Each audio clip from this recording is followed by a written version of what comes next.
Hear more from Aerosmith and similar artists now. Search for Aerosmith on iHeartRadio. All your favorite music, all your favorite stations, all free.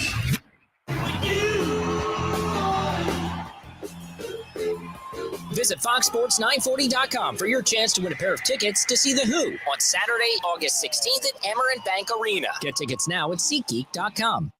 Dolphins fans, two-time Miami Dolphins team MVP O.J. McDuffie here. And don't forget, former third-string Fins PR guy, Seth Levitt. Yeah, Big Seth. We won't forget that. But we're really here to tell you about the Fish Tank Podcast. Dive into the iHeartRadio app for the best Miami Dolphins stories you've never heard. 1-1. He might have hit one out of the ballpark there. Out to right and deep. Second deck. He squared the bunt 2 pitches ago. And Kyle Stowers rips number 16 into the seats. Tied at 1, bottom 2. Miami Marlins baseball is on deck. Pitch to Connor Norby. He drills out to right center and deep. Frelick back. Track wall. It is gone. Connor Norby.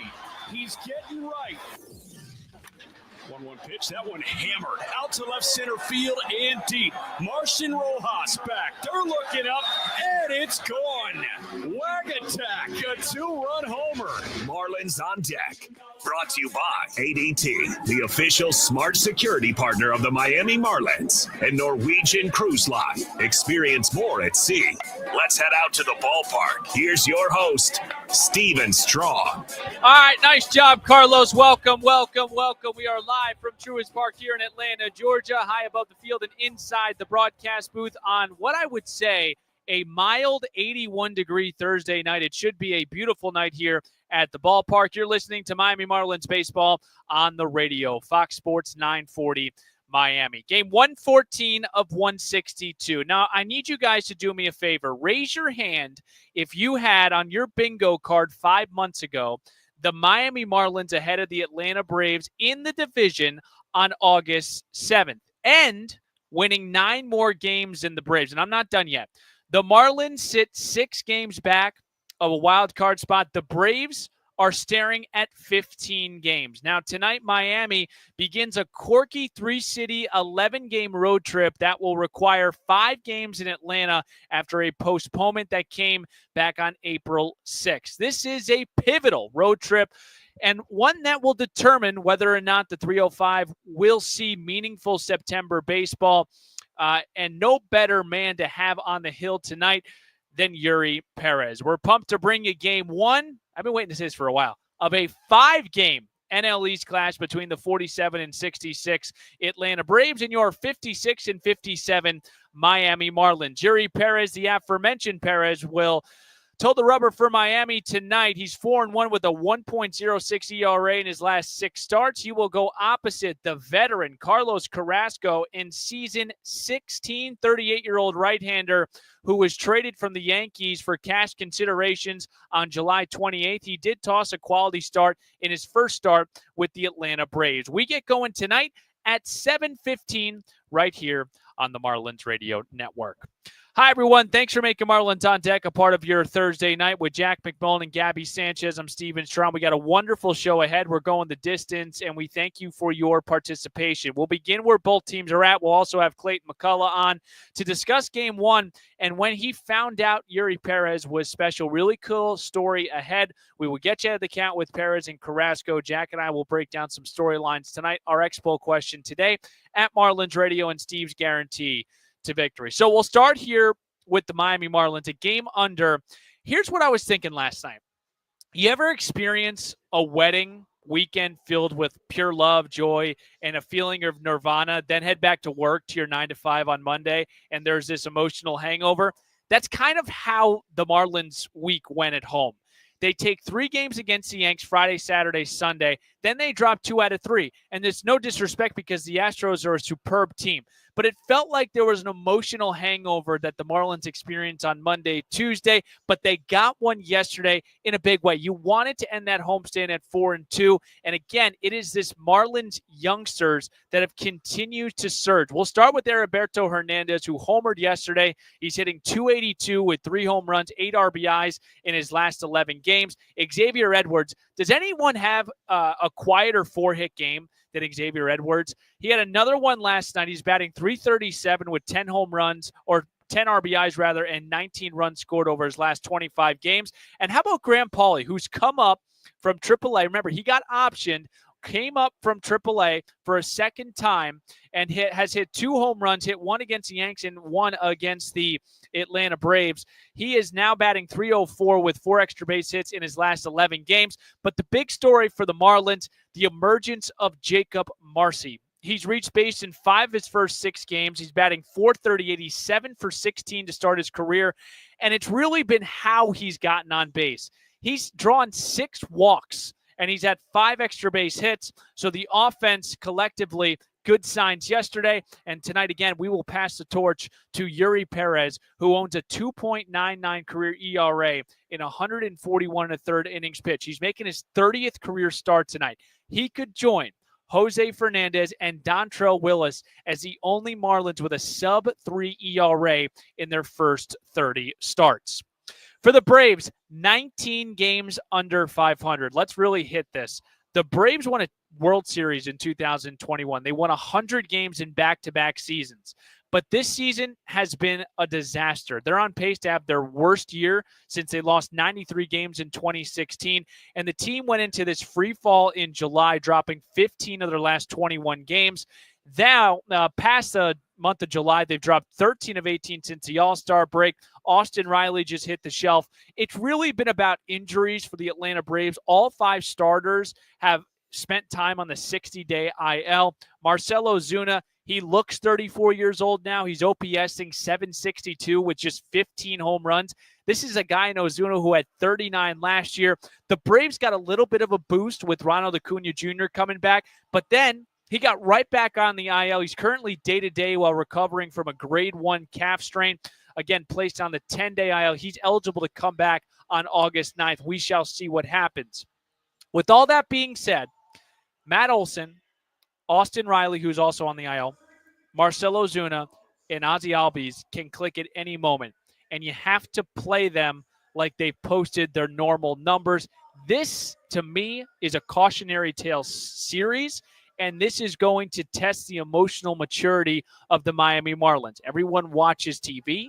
Everyone knows the numbers. The Braves have really struggled this year, and this is a big opportunity for the Marlins to take advantage of a team that is down and out right now, but they are not going to go away easily. Again, the lineup speaks for itself. They will still, Brian Snicker's team, post Matt Olson, Marcell Ozuna, Michael Harris, and Ozzie Albies. We will break here. Clayton McCullough will join us next, 7:15 first pitch, game 1 of this 5-game set. Marlins on Deck continues on the Marlins Radio Network. So the Astro defense after this pitch. 0-1. Lopez rips one up the gut. That is through for a base hit. Stowers getting the run around. He will score, and that ties the ball game. Throw goes to third to keep Hicks at second. Otto Lopez makes it back-to-back RBI singles. And all of a sudden, we're tied at 2 in the bottom of the first. Here's the classic answer back inning for the Fish. He was pulled. Reliever came on to get the final out. Hernandez hits one high in the air and deep. Out to left. Sanchez is back at the track. He leaps up, and it's gone. Big Bert, homer number 6. Heriberto Hernandez with a solo blast, and it's 5-2 Fish in the bottom of the third. By 2. 2-1 pitch. Paulie drills high in the air, out to right. Smith is back at the track, and it's gone. Into the Astro bullpen, Graham Paulie with homer number 2 as a Miami Marlin. And now the Fish right back to doubling up the Astros. It's 6-3 in the bottom of the 5th. Graham Paulie here, second home run of the season. Your team finishes off a 4-2 homestand. Why was this game really important before we head out for a 3-city trip? Yeah, we first series swept the Yankees, which is always great, and then we wanted to come out of here with at least a win at home. We 4-2 is a lot better than 3-3. I don't know. We put a lot of stuff together. We just wanted to keep being the same team that we've always been. So really, not a lot changed, but today I think we were just focused and put everything together. So. What did you see offensively against Spencer Arrighetti? Yeah, he's got a good fastball and really good breaking balls. I think today we did a better job of keyholing him in a way. Didn't really chase him a whole ton. I think that's why we kind of just singled him to death. Not a whole lot of slug, but we put a lot of good ABs together. So. At thepalmbeaches.com. Welcome back here to Marlins on Deck as we get you ready for the first of 5 games here. Steven Strom, Clayton McCullough, and I want to start there because we like to make a big deal out of this. It's a first of 5 in the minor leagues. You do it all the time. But I'm curious, put me in the coaching room. Are we going to see someone like Xavier Edwards play both games on Saturday, DH1? What are some of the spark notes or the talking points that at least us fans should know going into a 5-game set? I think, yes. It's the 5 games in 4 days. The day-night doubleheader into a day game on Sunday, and also coming off a 6 straight at home. So this happening on the back end of already a start of a longer stretch. That certainly mindful of that, and I think we saw DH and Kyle yesterday. So I'm a day to get him off the turf, DH. Try to utilize that DH spot maybe with a few guys this series to keep them in the lineup, but then also be able to just maybe limit a little bit of their workload. So yeah, we'll try to utilize and get everyone involved over these 5 days. One, believe guys, they can help us win, and we have a lot of guys playing well that deserve opportunity, and then also just trying to be mindful of just the physical and mental toll of doing this many games in a short amount of time. And honestly, it's beautiful here in Atlanta. I don't know if it's just not normal to be this nice, but it's about 80 degrees here. Okay. Was curious to this because you've been so complimentary about the maturity of your team. When you took this job, I think we all think, after a Rocky series, you have a team meeting. You've really been open about saying we really haven't had those team meetings. Did you expect that? Did you expect to have to be a little bit more vocal with such a young, inexperienced team? I wasn't really sure, because I think it's unfair sometimes to just label anyone and create even a narrative in your head that, well, just because of this, that means it's going to have to be like this. I think, just trying to get to know our players throughout spring training, the early going. Our staff deserves a lot of credit as well. I think they've been incredibly consistent with the messaging, the work, and that was, whether we were doing well or not. I think we've all had a mission within that clubhouse that we were going to try to approach things and simplify it as much as we could and try to be our best version today, realizing we knew we were going to have to all get better as this season's gone along. And now even at the point where we have played a better brand of baseball for, what feels like, a couple of months now, what does that even mean? Are we just done now? It's great. It's much better to play the games and have a lot of close games that we've had, but also you certainly can't relax. You can't become complacent here, because as soon as you're lacking a sense of urgency, you're lacking the type of desperation in your game each day to go out and play. This league comes up and humbles you very quickly. So I'm incredibly proud of how they've responded to a variety of stimulus throughout the season. And then also now we've set our own expectations as a group where we know we can play a high brand quality of baseball over a long stretch of time. And so now that's, okay, what does it take to continue to do that? And knowing that if you want to continue to win games, that is what it takes to win every single day. And you just don't have a chance to, relax and hope the other team just doesn't try that night, because this is the big leagues. That doesn't happen. Clayton McCullough with us now. Love that answer. And tonight you have Yuri Perez on the hill putting up stupid numbers considering everything coming off the Tommy John, but he is a unicorn. When did you realize, initial meetings, initial bullpens, when you knew you had someone special here? I even think back the first time I saw Uri throw off the mound in Jupiter, and this was right as spring training is about to get going, maybe just before. He's very still early on in the rehab process, but the ease at which the ball just came out of his hand, and again, like I've said it a few times, it looks like he's holding a golf ball, when he's throwing. He's got these, massive hands and fingers. He swallows the ball, but the ease of operation that he has, and you think about now you're hitting. Here's this guy, it looks smooth, it's easy, and then the ball just explodes on you, and he's continuing to round out his arsenal. the conversation with him, you can tell the maturity he had right away. He is very driven to be great, and he's never, he's not a person that's satisfied with doing well over a short burst of time. He knew he needed to get better, and he was all up for that challenge. And we've seen like the composure on the mound. I mean, I think he doesn't have that many major league starts. I mean, this is 30. It's incredibly impressive how he's able to, stay within himself, and I think that's only going to continue and improve as he gets to start 50 and then start 60. Like we feel like scratching the surface with an incredibly talented, special young person. Yuri Perez will make his 30th career start. When Carlos Carrasco was signed to his first contract at 16, Yuri was 14 months old. Good luck out there. Thank you very much. Okay, thanks, Steven. All right, we'll break. We'll get you ahead of the count with the two guys on the matchup on the mound tonight, 7:15 first pitch right here on the Marlins Radio Network.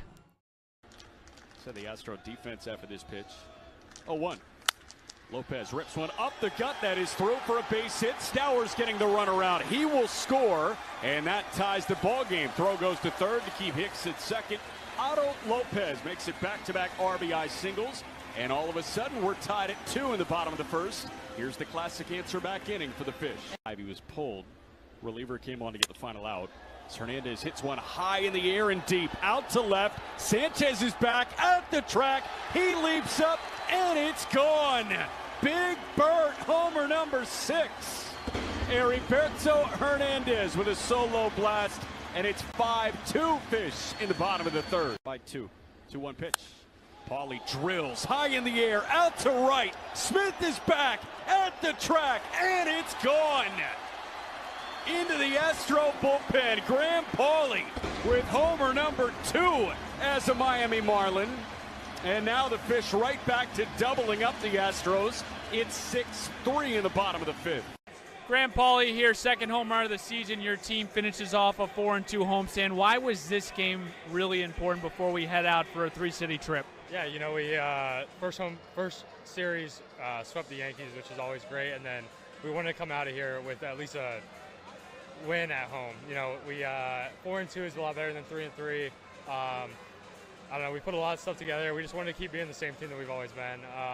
So really, not a lot changed, but today I think we were just focused and put everything together. So, what did you see offensively against Spencer Arrighetti? Yeah, he's got a good fastball and really good breaking balls. I think today we did a better job of keyholing him in a way. Didn't really chase him a whole ton.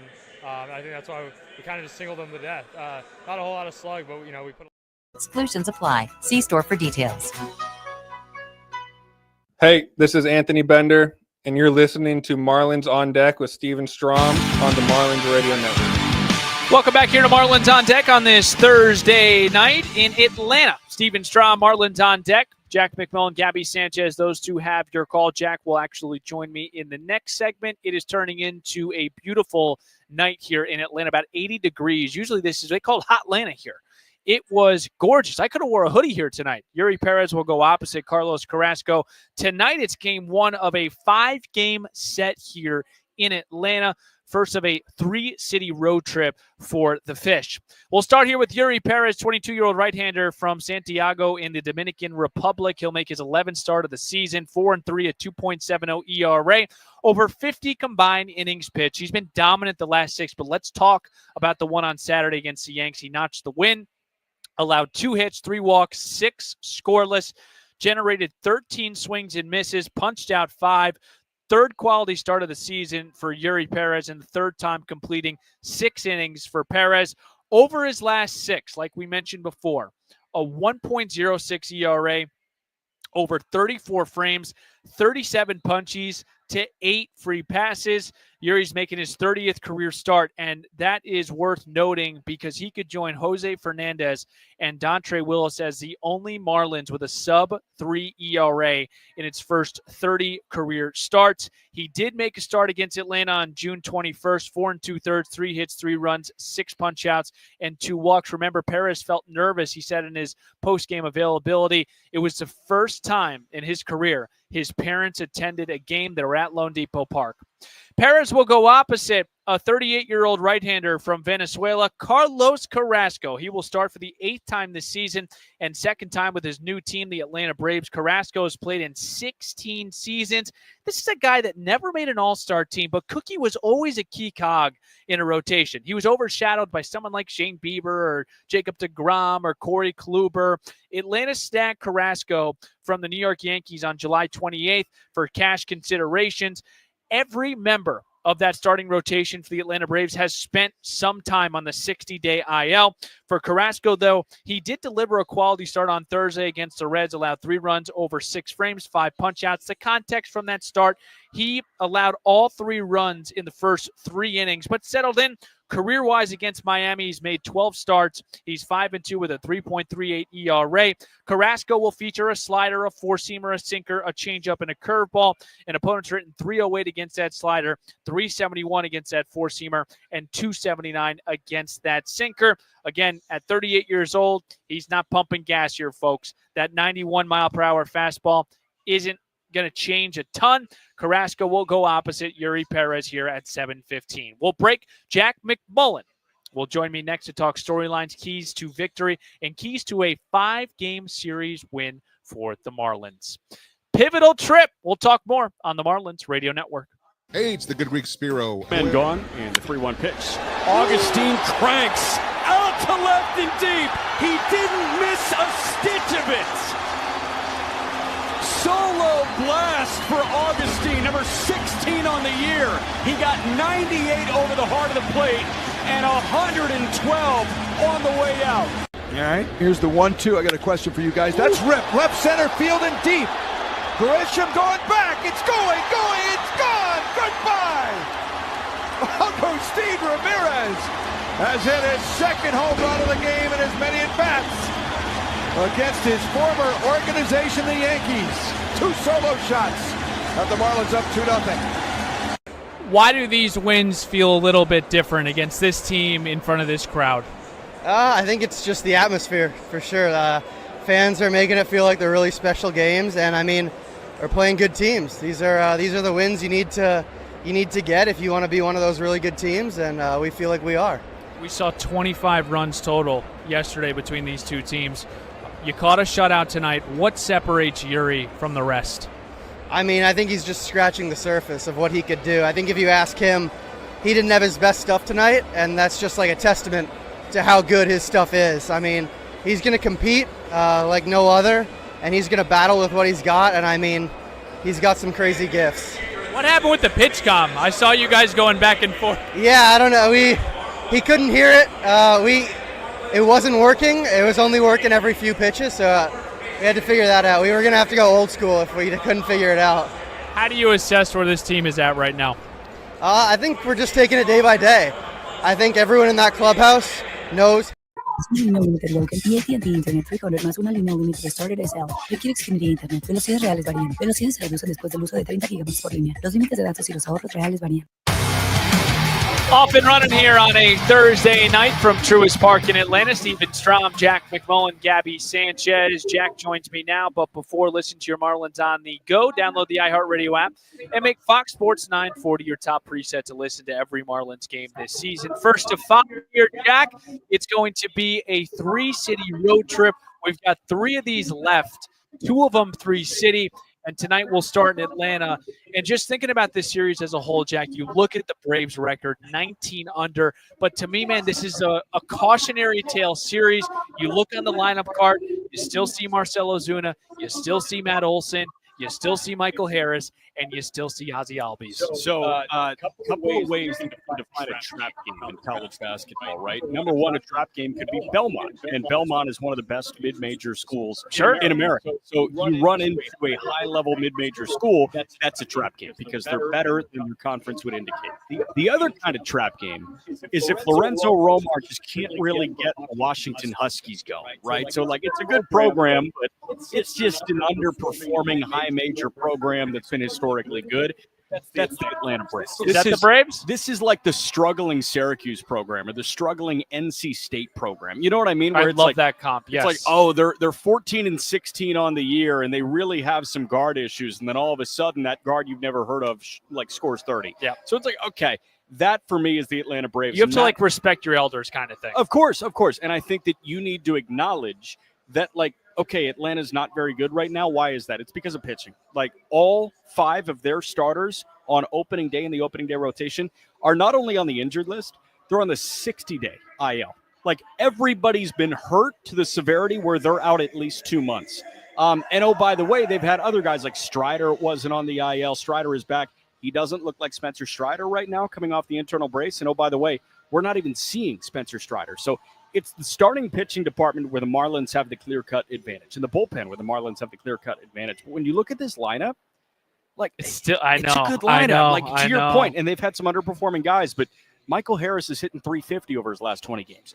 I don't know. Matt Olson was an all-star. It still sends some shivers down your spine. So this is a pivotal game for so many reasons. We can say this every night. I can try to make the case for it. But this one in particular, because of what is ahead. I mean, there is 5 games here. I don't care if guys did it in the minor leagues. Tonight feels like a pivotal game for the Marlins to get off on the right foot. They'll send Yuri Perez to the hill, but he will go opposite a guy that is 38 years old in Carlos Carrasco.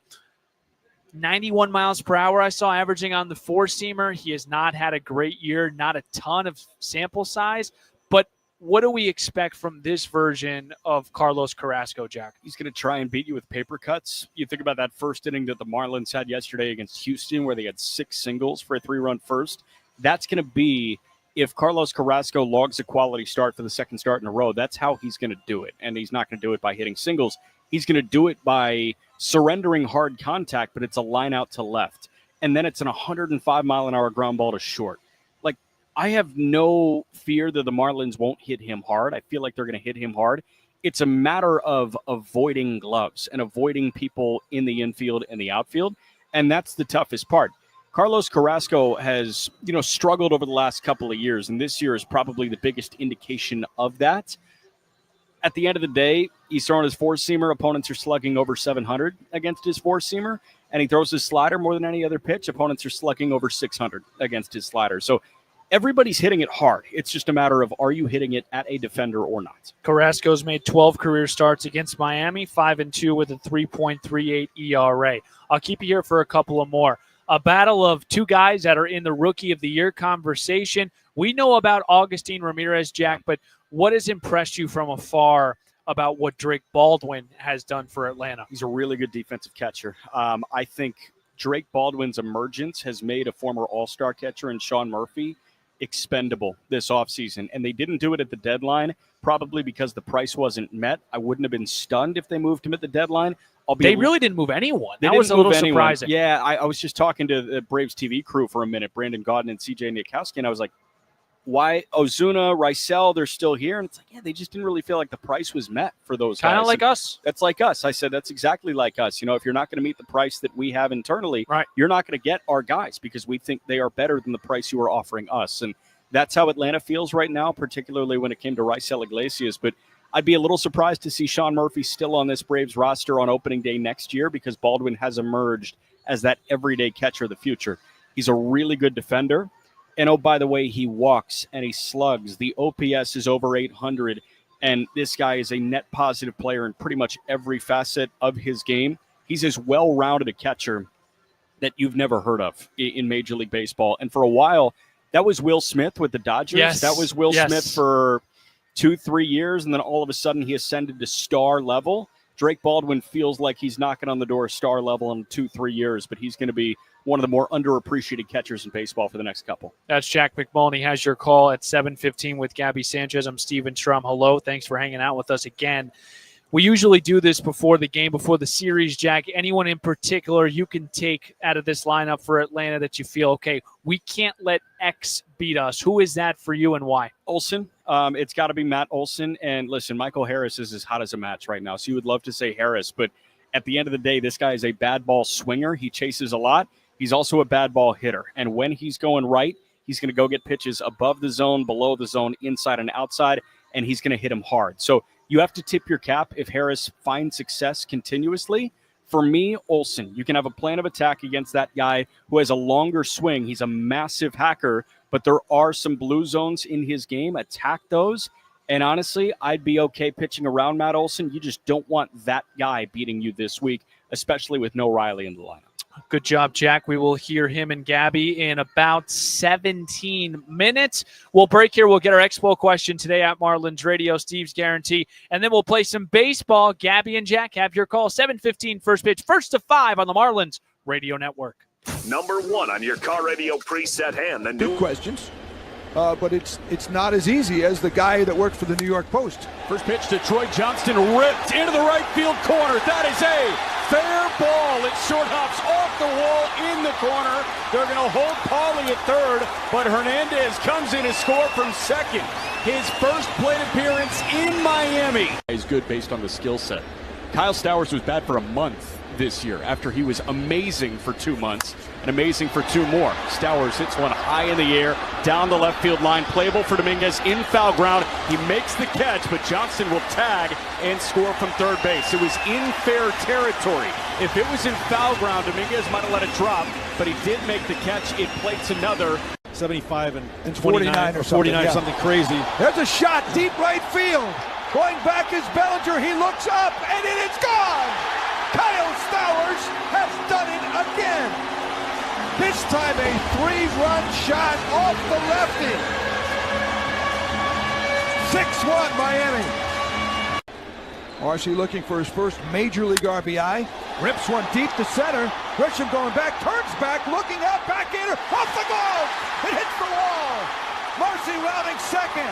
He will get his first major league RBI and his first major league triple. 7-3 Miami, the rookie does it again. Yeah, that's really cool. Obviously, just getting recognized for anything that you do in this game is always really special. I don't take it for granted. Honestly, just kind of more stoked about how we've been playing in all sincerity, and just hope we can keep that going. It feels good to just play winning baseball. What we've done the last couple months, I think, is just kind of take things one day at a time, kind of flush the previous day regardless of whether it was good or bad. And what great teams do is they prepare to win every day. It's not always just about winning, it's preparing to win, and that's what we've done a really good job of, and just kind of responding to the game, and I think that's what we hope to continue to keep doing. Stream now.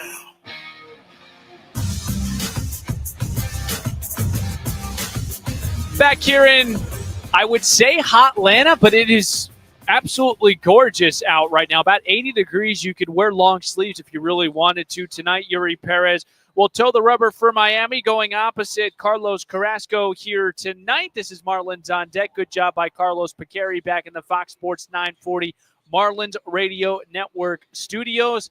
Ahmed will also step in here and pinch hit, so a big appreciation to those two. Jack McMullen and Gabby Sanchez, those two have your call. In about 14 minutes, it's the first of 5 here in Atlanta, and it is the first leg of a 3-city road trip. The Marlins will play 5 here against the Braves, 3 against the Cleveland Guardians, and 3 against the Boston Red Sox. Let's get to our @Marlins Radio Expo question today. I got 2 for you. Good one from Gabby Sanchez today. When was the last time the Marlins beat the Braves in a season series? My other Expo question today, Yuri Perez was what years old when a 16-year-old Carlos Carrasco signed an amateur free agent deal with the Phillies back in November of 2003? Make sure to vote at Marlins Radio. It is time for Steve's Guarantees. Batter up. Batter up. Let's play some ball. First pitch is moments away. Time now for Steve's Guarantees.